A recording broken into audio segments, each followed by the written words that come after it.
Hello everyone. Back again with film recaps. In this video, I'm going to recap one of the thriller films from 2025, titled A Woman Scorned. Before we get to the storyline, I'd like to wish everyone a happy and great day. Without further ado, let's get straight to the storyline.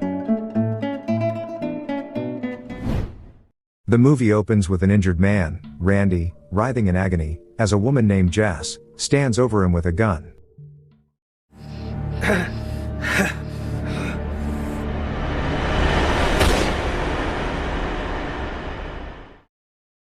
The scene then cuts to a flashback from one day ago, where we see that Jess is visiting her sister Laura in England. The two are meeting after a long time, and Laura reveals how she has planned an adventure-filled trip for the two of them. After driving for hours, the sisters finally arrive at a remote cabin, which is isolated deep in the wilderness. After freshening up a bit, the duo gets ready to go on a hike in the nearby woods. They decide to race, during which Laura teaches her sister a few techniques on how to run better.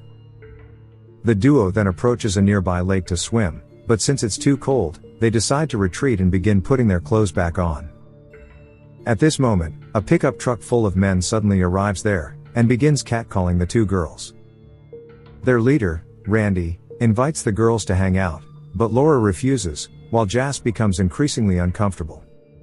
The sisters hurriedly walk away from there, after which the perverted men also drive away from there. Later, Jess seems very distressed, so Laura asks what's bothering her. We learn that Jess recently came out of an abusive relationship, and she reveals that those men reminded her of her past. But she says she's doing better now, and has even started taking self-defense classes. Laura says she is very proud of her, before handing her a necklace that belonged to their dad. Jess is a bit hesitant to accept it because their dad gave it to Laura, but her sister insists she wants her to have it. That night, Laura is preparing dinner, and reveals that she used all their wine to make a pie. She thus asks her sister to go into town, and get some drinks for them. Jess agrees and drives away from the cabin, while her sister continues doing chores in the kitchen. Shortly after, a vehicle pulls up outside, and there's a knock on the door. But as Laura opens the door, her eyes widen in horror when she sees the same group of perverted men from the afternoon, who forcibly make their way inside. The horrified woman asks them to leave, but Randy demands to know where the other girl is. Laura lies, claiming they had an argument and she left, while her friends are coming to pick her up. She claims they should be here any minute, but Randy doesn't believe her. Meanwhile, Jess is on her way home, and tries to call her sister, but Randy prevents Laura from picking up the call. This makes Jess increasingly worried, and a bad feeling begins to creep over her, prompting her to speed up. At the same time, Randy warns Laura to behave, and do as they say, or things might get ugly. But she refuses to be threatened and immediately hits him, breaking his nose. She even grabs a knife to defend herself, and when a man tries to get closer, she bravely stabs his leg. And then all of a sudden, fucking bitch! Randy shockingly shoots her in the back of the head, ending her life instantly. The thugs begin freaking out, so Randy orders a guy named Kent to get rid of the body, and call when the other girl arrives. Everyone else leaves, leaving a terrified Kent behind with the dead body. Moments later, Jess is on her way, and is shocked to see the pickup truck driving away from the cabin. When she finally returns home, her world comes crashing down as she discovers her sister's lifeless body. She breaks down in tears, but soon hears a sound from the bathroom, prompting her to hide. Moments later, Kent arrives with a shovel to bury the body, but he is unable to do it. He thus grabs a beer from the kitchen and starts drinking, completely unaware that Jess is watching him. Consumed by rage, she grips a knife from the dining table. She then drives the blade into his neck and kills him, before vowing to kill each one of the culprits. Following this, Jess sharpens a knife with determination, and washes the blood from her hands. She also drags her sister's body from the living room, and puts on the necklace from earlier. Afterward, Jess gathers every weapon she can find, and loads them into her car before driving away from the cabin. Not far away, we see 4 thugs inspecting the items and cash they stole, while Randy sits in his car tending to his broken nose. His men, on the other hand, discuss what happened, and one of them says Randy shouldn't have killed the girl. He suggests they should just leave without him, and points out that Kent was supposed to call back an hour ago but hasn't, so something must have gone wrong. The group decides to flee without Randy, but one of them objects, and tells the others to grow a pair. Moments later, the man who was injured by Laura earlier heads to another room, right when Jess appears out of nowhere. She stabs him multiple times with garden scissors, until he is dead. Up next, a vengeful Jess approaches the three other men in the barn and revs a chainsaw. They try to stop her but fail, as she begins mutilating them one by one. She plunges the chainsaw into a man and viciously tears his guts inside out. Meanwhile, Randy is still in his car, blasting loud music and oblivious to the chaos inside. Jess, on the other hand, is attacked by a man, but she quickly overpowers and injures him. She sustains injuries herself, but refuses to give up, and kills her assailants one by one. Soon enough, the noise finally alerts Randy, who wonders what the hell is happening inside. Just then, Randy enters the barn and is horrified to see his men dead in the most brutal way, and Jess disarms him, forcing the terrified man to flee. Jess then picks up the gun and finishes off the last man. Elsewhere, Randy is walking alone on an isolated road when a car approaches him. Inside are three men, Lewis, Dave, and Charlie, who turn out to be his buddies. Randy gets into the car, and they drive off, but Jess also notices them from the woods and decides to follow. Shortly after, the thugs approach Jace's car, and when they break it open, they find a bunch of tools. Randy inspects the vehicle, and discovers her passport inside, which he decides to keep. He then orders his men to slash her tires, so she can't follow them. Here Randy reveals he told someone named Jacob about the girls, but Lewis questions why he had to bring that creep into it. Randy argues that the creep makes them a lot of money and, besides, he can find the girl, who is probably hiding somewhere in the woods. The thugs then decide to return to the cabin to dispose of the dead body first, but Jess, who has been listening to them, accidentally makes a noise, alerting the men. They cautiously approach the woods, and Randy explains that what happened to her sister was just an accident. He insists it's not too late to be friends, and demands she reveal herself. But he doesn't realize he's just walked right in front of her, so Jess uses a rock to violently strike his head, and runs away, followed by the remaining thugs, while Randy groans in pain. Moments later, Jess, who's hiding behind a bulldozer, bumps into Lewis, and he frantically assures her that he won't tell the others about her, and pleads that he doesn't want to die, so Jess coldly replies that her sister didn't want to die either, before knocking him out and running away. Shortly after, Randy finds a dazed Lewis, and the guy says he just tripped and fell, and that he didn't see the woman anywhere. An annoyed Randy orders him to get back to the car, saying they need to stick to the plan. Meanwhile, Jess also approaches her car so she can follow them, but its tires have been slashed. In another scene, the thugs have already arrived at the cabin, but don't see any dead bodies, which frustrates Randy. He orders Charlie and Dave to start digging a grave, and tells Lewis to keep looking for the body. Meanwhile, Jess is seen running through the woods, but she soon becomes exhausted and has no strength to go on. She recalls the techniques Laura taught her for running, and uses them to push herself forward again. Later, while the men are digging a grave, Jess sneaks up behind them and knocks out Dave. She holds the others at gunpoint, but Randy suddenly calls out her full name, and reveals that he has already informed his police friends about her.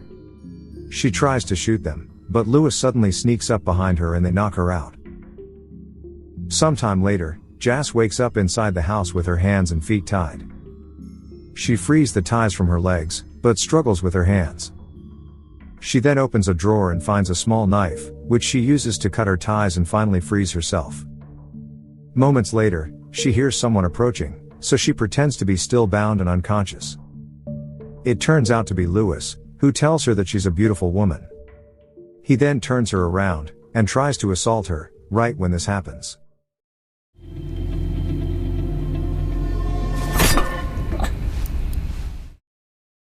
Downstairs, Dave and Charlie hear muffled noises, so they proceed to check.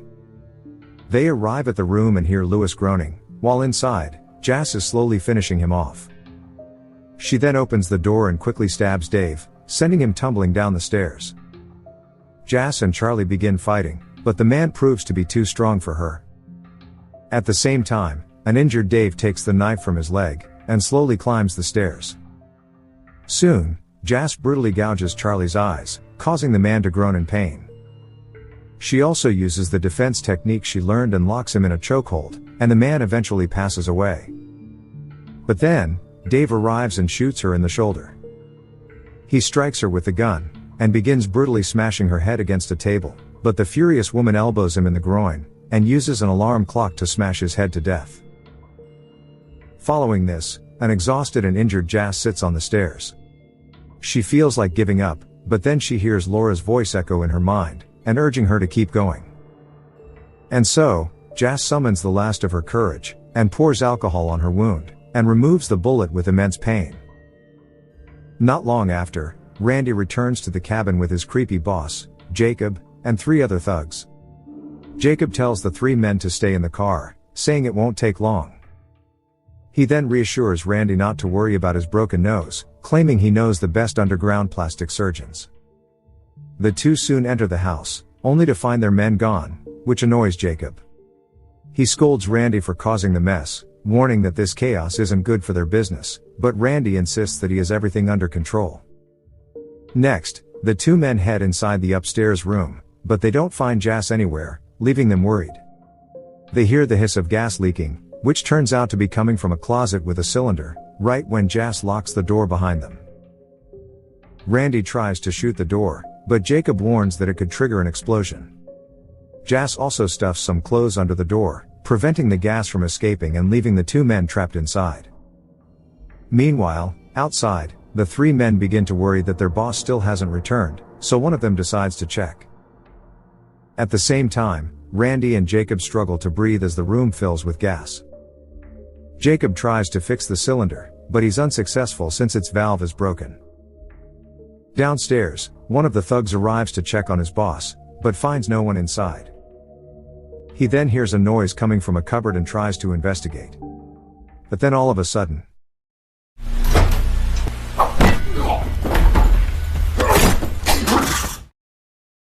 Jess brutally ends his life.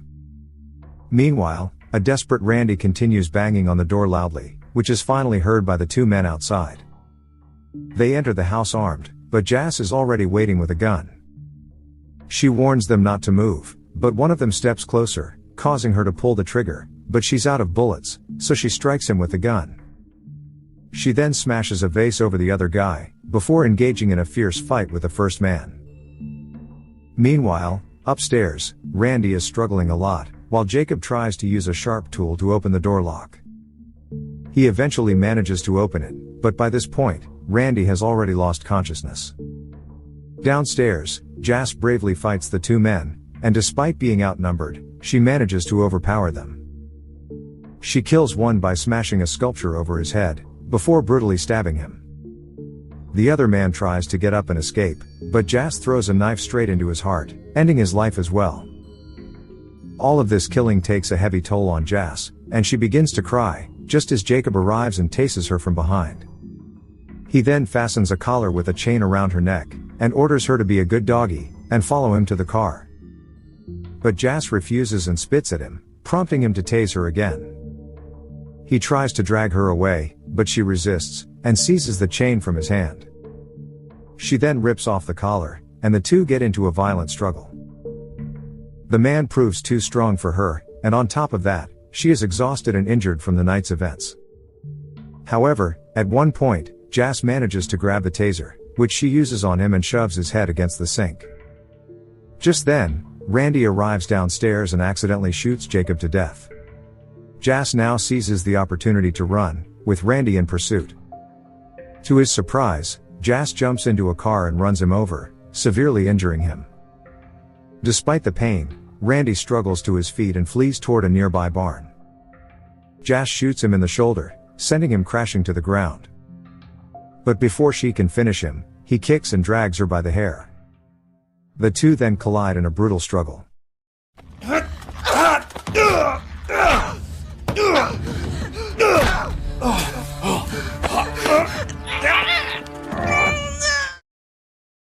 However, Randy overpowers Jess, and savagely beats her up. Here he taunts her that he killed her sister too quickly, and now plans to make her death slow and painful. Randy begins choking her, but in that moment, Jess recalls all the memories with her sister, which gives her a surge of courage. In a daring move, she grabs her sharp necklace, and jams it down Randy's throat, forcing him to release her. The angry woman mercilessly stabs him multiple times while yelling and cursing at him. Horrified, the evil man pleads with her to stop, and promises to give her all the money in the world. But Jess doesn't care, and takes a cigarette from his pocket before smoking. She then watches as Randy slowly bleeds to death, after which she misses her sister, and breaks down in tears. As the evil man finally dies, she pours gasoline over his body, and sets him on fire. The next morning, Jess is seen sitting next to Laura's body and drinking in her grief. She puts on the necklace her sister gifted her, and is overwhelmed with emotion as the movie comes to an end. Okay guys, thanks for watching. See you again in the next video.